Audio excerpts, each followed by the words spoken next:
Well, welcome back. Of course, I'm Dr. Samuel Jones. I'm excited to be sharing this content with you. If you've been following me or watching anything that I've been doing, I've been talking about Ruth and Naomi and their story and just been focusing on how to win with what you have left.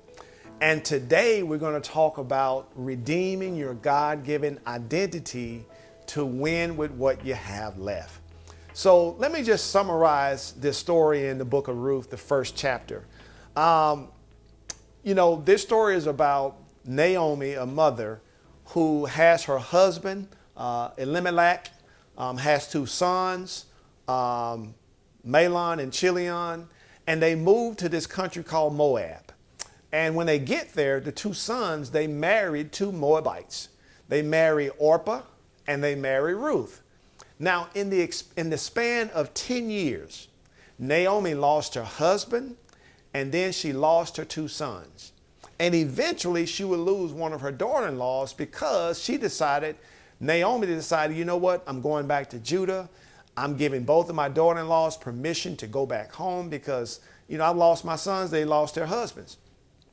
And she allows them to decide whether or not they're going back home. Matter of fact, she tries to force both of them to go back home.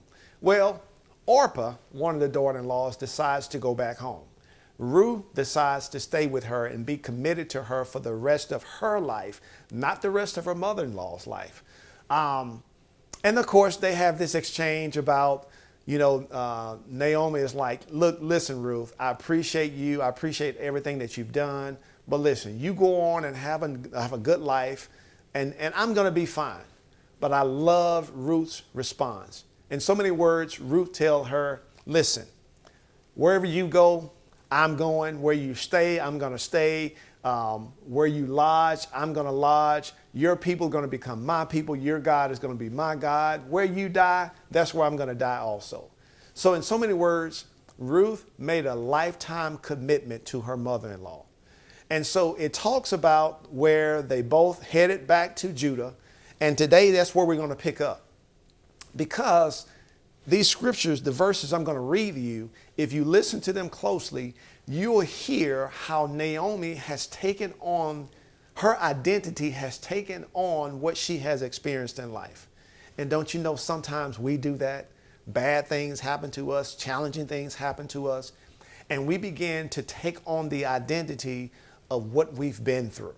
So let's listen to how Naomi does this. So I'm reading Ruth, the first chapter, the 19th through the 22nd verse. And I just want you to hear what kind of identity does Naomi now has, now that she's back in Bethlehem. It says, so they two went until they came to Bethlehem. So Naomi and Ruth.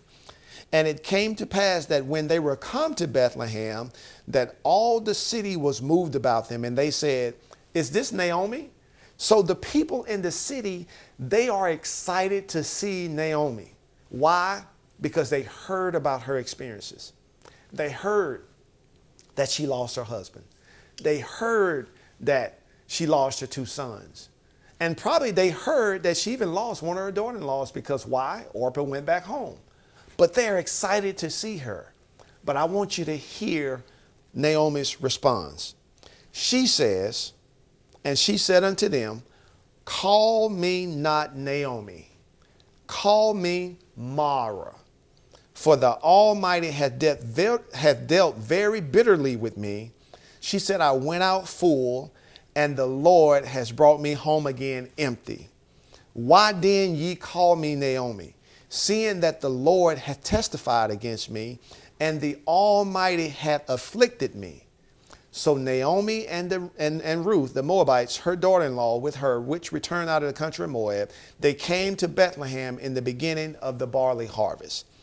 Now, did you hear how Naomi was now describing herself? She said, don't call me Naomi, call me Mara, because God has dealt very bitterly with me. She says, I went out full, but the Lord had brought me back empty. I mean, think about this now. She has lost her identity. And don't you know, sometimes we lose our identity. We go through things, we go through challenges, and we just forget who we are. We walk around with this thing on our forehead and say, look at all the things that I've been through in this thing called life. I used to be happy. now I'm sad. I used to be very expressive, but now I'm depressed, right? Can we see ourselves in this text? That's why I'm doing this video today, because I want us all to redeem our God-given identity. You know why? That's how we're going to win with what we have left. Okay? So no matter what you're going through, no matter what you have been through, I want to encourage you to reclaim your God-given identity. So today, I'm going to give you 5 strategies as to how you can do that. And these things are very simple, but sometimes they're still hard to do. You know, some of the easiest things for us to do is some of the hardest things for us to do. But I hope that we can do this today. Okay? So 5 strategies to redeem our God-given identity. Here's what we have to do. Number 1, we have to remember God's identity. I mean, that sounds strange, but that's what we need to do. How can we remember God's identity? Well, number 1, remember that we are created in His image, right? Not He in our image, but we are created in His image. So we have to remember His identity. Where's the best place that we can learn about God's identity? Well, number 1, we can learn through the Bible. Number 2 is taking time to spend time in prayer. Number 3, taking time to just meditate, right? There are so many things that we need to do in order to remember His identity, because it's going to reconnect to a greater purpose. So when you go through things, you'll recognize, you know what? I'm remembering God's identity, and He told me that He'll never leave me nor forsake me. So why am I so stuck in my identity and what I'm going through? And so when we remember God's identity, it helps us to focus on the big picture. And more importantly, it helps us to focus on Him. Number 1. Number 2, it's important for us to practice gratitude.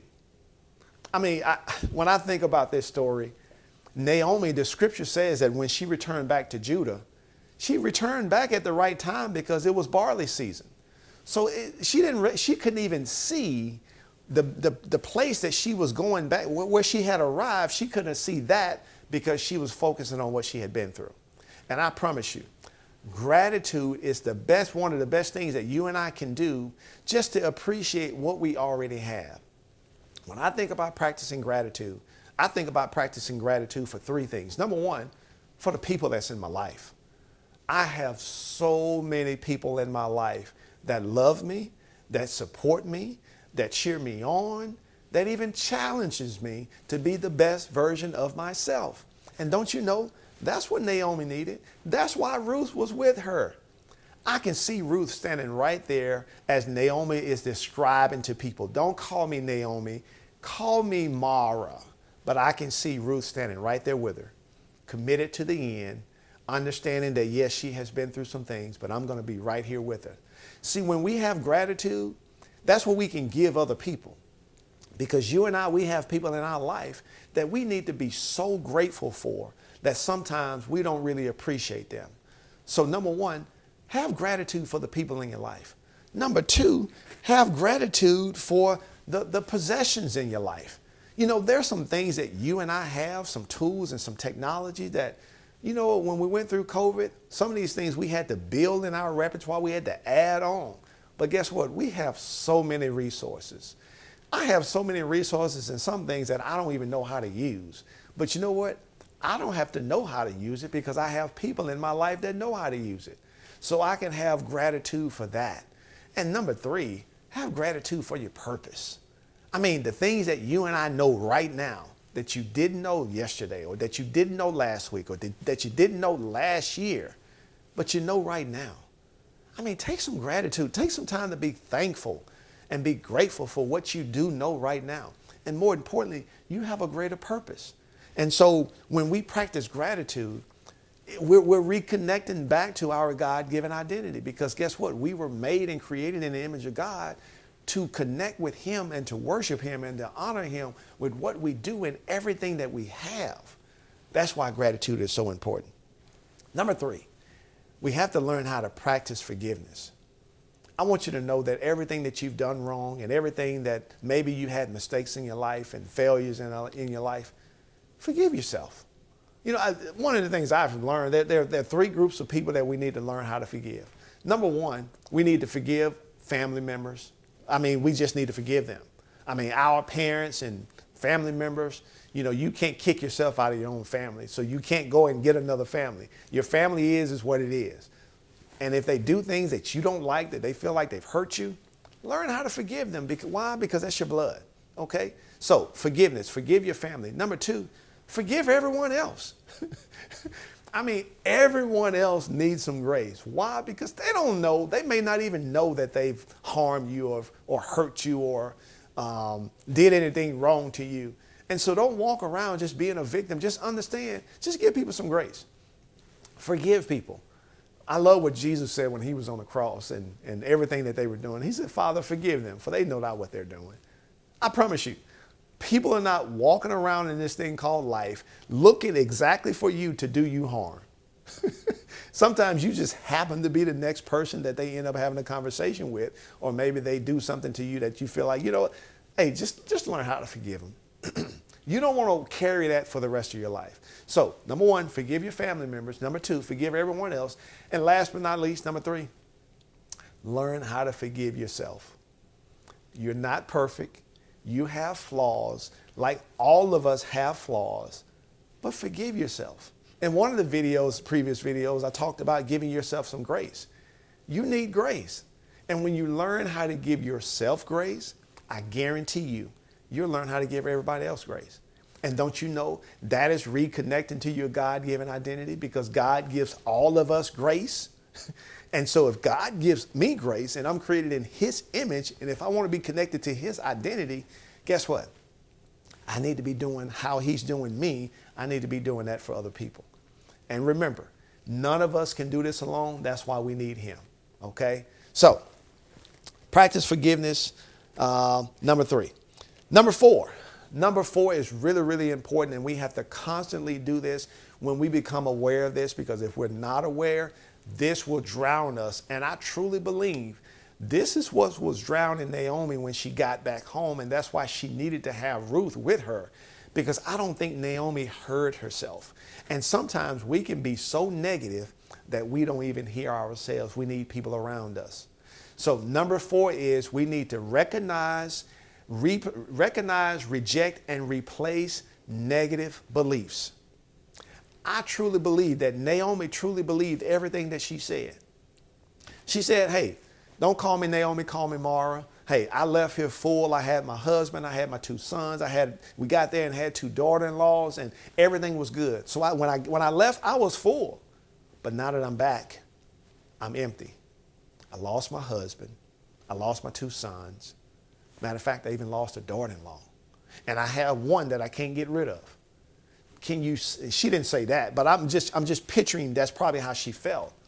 And don't you know, there's some people that believe things about themselves, and they believe certain things about their experience, and they believe that I can't overcome it. I can't get over it. It's my identity. Everybody's reminding me of it.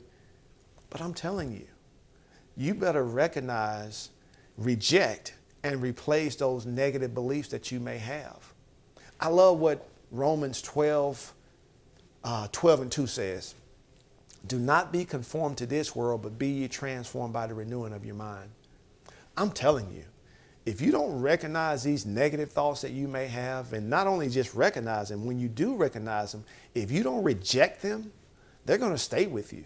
And once you learn how to replace them, that's when they'll leave. That's why strongholds are called strongholds. Do you really know what a stronghold is when we believe something? A stronghold is nothing but a belief, a thought, and it builds a walls around it, protect it, right? It protects it. That's why it's so important for us to hear the truth, the whole truth, and nothing but the truth. Why is that? Because the truth sets us free. What the truth will do is the truth will break down the walls in that stronghold. Because you can't think a negative and a positive thought at the same time, right? It's not going to be able to stay there. So when you hear the truth and when you think on the truth, that truth is going to get in that stronghold and it's going to kick it out. And I'm telling you, Naomi in that moment, she had some negative beliefs because that's what she felt.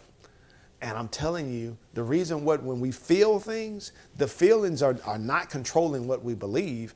Our beliefs are controlling our feelings. If you think about it, when you think on something so long, you'll eventually begin to feel what you're thinking.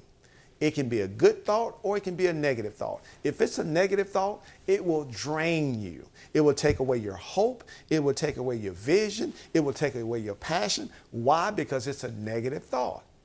But if you flip the script and think on something positive, what did Paul say? Think on these things that are true, that are pure, that are of a good report. He was trying to encourage the folks. Recognize, reject, and replace. You know, that's what's happening to me right now. I'm so caught up and I'm so fired up about what I'm talking about. But the important thing is you got to get rid of those negative thoughts. Replace them with the truth. Replace them with something positive. Now, I'm not here to say that when bad things happen, don't say, well, it's all good. No, it's not all good. Recognize the bad that's happened and sit in the bad that's happened, but don't stay there. Okay? Don't stay there. And again, I truly believe that's why Ruth was right there with her. Ruth knew that when her mother-in-law goes back home, hey, she's going to be down in the dumps. And she's going to want to talk about all the things that she's lost. And she wants to sit in that. But I love how Ruth being right there with her. And Ruth, the scripture says that Ruth went back with her and Ruth went to work. And don't you know when Ruth came back from work and she had conversations with her mother-in-law, and that began to give her mother-in-law hope. That began to give her mother-in-law a purpose. Her mother-in-law became not only her mother-in-law, but like her mother, her mentor. They became really, really great friends because she was giving her advice in what she was experiencing. And everything that Ruth did, it was all about helping her. And last but not least, these 4 steps I just talked about, just rinse and repeat them, right? So if you feel like you get stuck again, go back to step 1. And what is step 1? Remember God's identity. And once you remember God's identity, go ahead and start back practicing gratitude. And once you start practicing gratitude, don't forget to practice forgiveness. And once you begin to practice forgiveness, remember to recognize, reject, and replace those negative thoughts. And you're going to replace them with something positive. Why? Because God's identity is positive. He's our Father. He loves us. And don't you know that's what Jesus came to represent to us, to show us that he was going to die for our sins and he was going to overcome? Why? Because that's God's identity. And so when we redeem God's identity, oh my goodness, we're going to overcome every challenge that we have. We're going to get beyond. We're going to push through everything that seems to be up in front of us trying to destroy us. That's what these videos are all about. I know a lot of you are sitting out there right now and you've lost people and you've lost some loved ones and you've lost some resources and you've lost a job and you may have had a great title or a great position and maybe you got demoted or you may have lost your health. Whatever you may have lost, it doesn't matter what you've lost. What matters is what you do with what you have left. That's the most important thing. You know, one of the things that I tell people when I'm coaching them and I go through this process and I give them some questions to just get them to think about, you know, what they want to accomplish in this coaching process. And sometimes I try to get them to just focus on what they want. And you know what they really focus on when I'm trying to get them to focus on what they want? They focus on what they don't want. And then when we talk about, okay, you don't want that. So how can we get you what you do want? And sometimes they can be so stuck on their limitations. And they literally start fighting for their limitations. And once I begin to remind people that, you know, you're fighting to remain the same. You're fighting to stay exactly where you are. And once they hear that and receive that and they understand, okay, well, help me to do the things that I don't want to do in order to do the things and have the things that I want to have. And when I hear that, I understand that now they're ready. And so all of us have to get into this place where we really need to be ready when God is speaking to us and challenging us to go to another level. You know, when I first started doing these videos and my friend Dontrell, he's sitting here listening to me right now. We first started having these conversations and I reminded him that, you know, 4 or 5 years ago, God had told me to do this. And it was not perfect timing for me. It was not perfect timing for him. But you know what? This year, it has been perfect timing. And don't you know in this story that I just talked about, it was perfect timing for Naomi.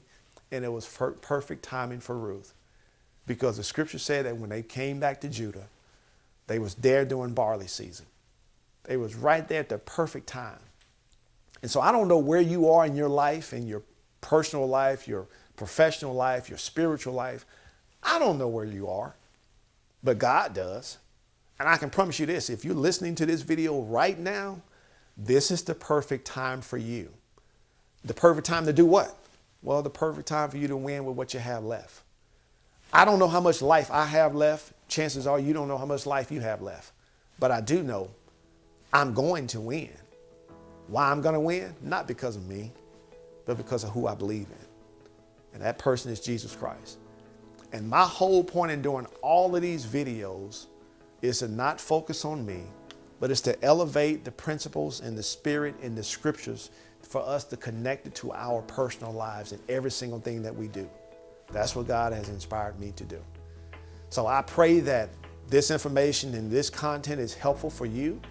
And I hope that you would like it, comment on it. More importantly, share it with someone else who may be going through some challenging times, who don't know how to win with what they have left. So listen, it's been an honor. And as always, I look forward to seeing you in the next episode. Who knows what that'll be about? I guess God knows. So anyway, can't wait to see you soon.